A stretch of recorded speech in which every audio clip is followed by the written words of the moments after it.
The silence of the chemistry lab was broken by the sound of glass beakers clinking and burners hissing. The morning sunlight filtered through the wide glass windows, casting patterns on the tiled floor. For the students of Lincoln High, it was just another day of experiments. But for Mrs. Evelyn Carter, the new science teacher, this was her test.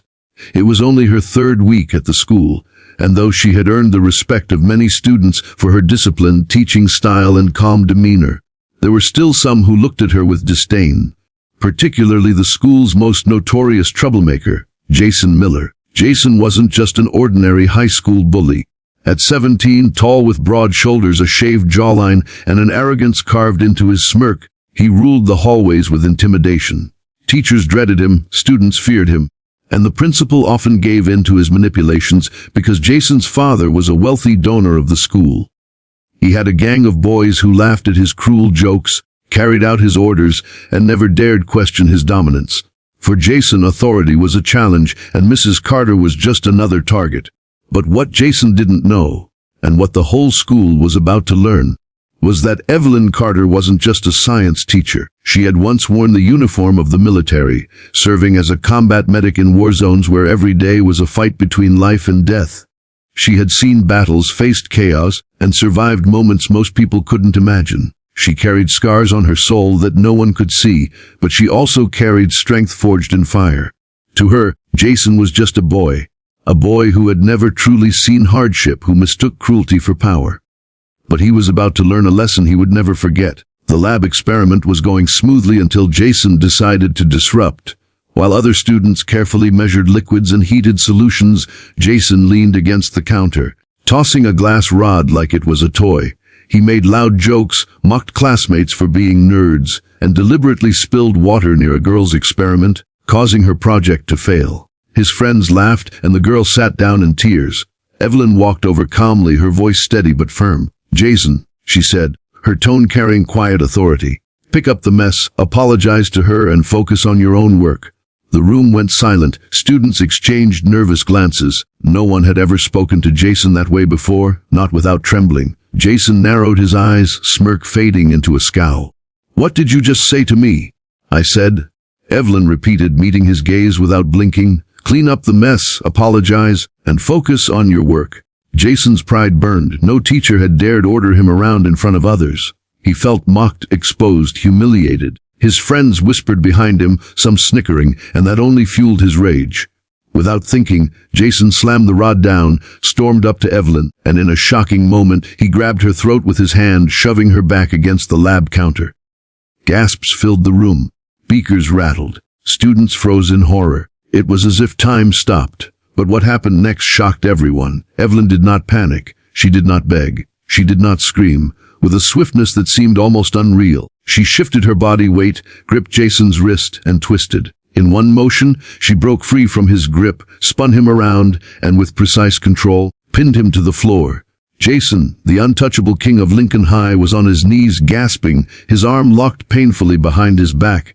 His friends stood speechless, their mouths hanging open. The classroom, silent just moments ago, now echoed with disbelief. Some students clapped instinctively, others whispered in awe. For the first time in his life, Jason Miller looked powerless. Evelyn leaned down close to him, her voice calm, almost whispering, "In war, boys like you don't survive. But I'll give you a chance to learn before life teaches you the hard way." Jason struggled, humiliated, but there was no escape. When she finally let him go, he stumbled to his feet, his face red with rage and shame. He glared at her, but deep inside something shook. For the first time he felt fear, but the incident did not end there. Jason's father, furious at hearing his son had been assaulted by a teacher, stormed into the principal's office demanding Evelyn's termination. The principal, caught between fear of the Miller family's influence and respect for Evelyn's authority, hesitated. Rumors spread like wildfire across the school. The new teacher took Jason down, and the students, once afraid, started looking at her with admiration. To them, she wasn't just a teacher anymore, she was a protector. Evelyn, however, faced challenges beyond the classroom. Jason's father threatened lawsuits. The principal pressured her to apologize, and some teachers warned her that she had picked the wrong battle. But Evelyn had survived worse. She stood her ground, refusing to back down. Her military past gave her strength, but it also haunted her with memories of brothers in arms lost in battle. She didn't fight for herself, she fought because she couldn't stand to see another bully destroy lives unchecked.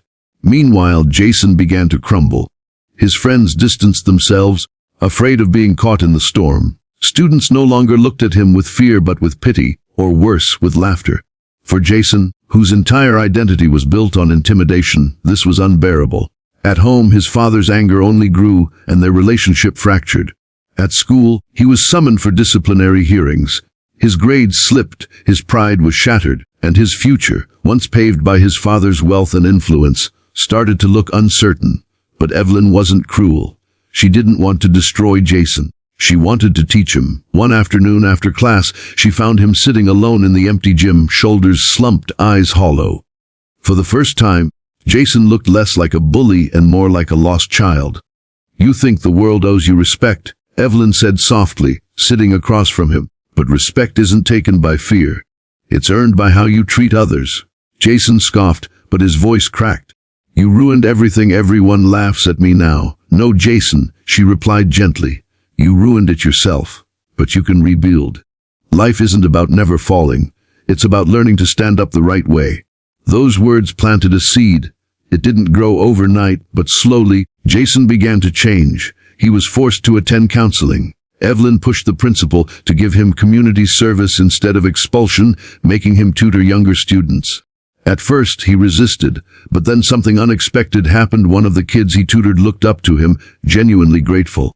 For the first time, Jason experienced respect that wasn't built on fear. It stirred something new inside him. Years later, Jason would look back on that day in the lab as the turning point of his life. Evelyn's military past hadn't just destroyed his future of arrogance and entitlement. It had built him a new one of humility and strength. He went on to mentor others, to work hard for respect, and to understand what true power really meant: kindness. And for the students of Lincoln High, the story of the bully and the soldier teacher became a legend. They learned that no matter how strong a bully might seem, true strength lies in courage, discipline, and compassion. Evelyn Carter didn't just teach science, she taught life. If this story touched your heart, let us know your thoughts in the comments below. Have you ever witnessed someone stand up to a bully, or maybe you faced one yourself? Share your experience.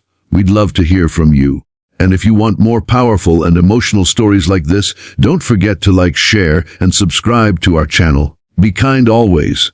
Remember, no matter what battles you face in life, kindness will always be your greatest strength.